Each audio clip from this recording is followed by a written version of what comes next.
আমি যখন থেকে প্রতি রাতে সূরা আল ওয়াকিয়া তিলাওয়াত শুরু করলাম, শুরুতে ভাবতাম এটা বুঝি সম্পদের জন্য। মনে হতো হঠাৎ করে অনেক টাকা আসবে, রাতারাতি সফলতা মিলবে, জীবনে কোনো বড় পরিবর্তন ঘটে যাবে। কিন্তু এরপর যা হলো তা আমাকে নীরব করে দিয়েছে। আমি হঠাৎ ধনী হয়ে যাইনি, ঘুম থেকে উঠে টাকার পাহাড় দেখিনি, কিংবা কোনো তাৎক্ষণিক সাফল্যও আসেনি।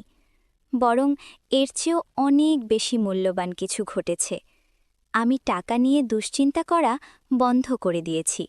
বিল, ডেডলাইন, ভবিষ্যৎ নিয়ে অকারণ ভয় সব ধীরে ধীরে কমে গেছে। অন্যদের তথাকথিত সাফল্যের সঙ্গে নিজেকে তুলনা করাও ছেড়ে দিয়েছি। আমি শান্তিতে ঘুমাতে শুরু করেছি। আমার হৃদয় হালকা হয়ে এসেছে। প্রতিটি সকাল শুরু হয় এক অচেনা প্রশান্তি নিয়ে। চ্যালেঞ্জ আসলেও এখন আমি তা মোকাবিলা করি দৃঢ় বিশ্বাস, ধৈর্য এবং আল্লাহর ওপর পূর্ণ ভরসা নিয়ে। তখনই আমি বুঝেছি বারাকা আসলে কি। এটা সবসময় বস্তুগত লাভ নয়।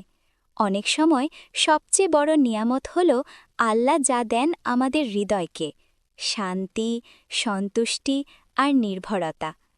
তাই আজ রাতে যখন তুমি সূরা আল ওয়াকিয়া তিলাওয়াত করবে, করো তোমার হৃদয়ের জন্য, করো সেই শান্তির জন্য যেটার পেছনে তুমি ছুটছ, করো সেই ভরসার জন্য যা অনিশ্চয়তার পথে তোমাকে বহন করবে।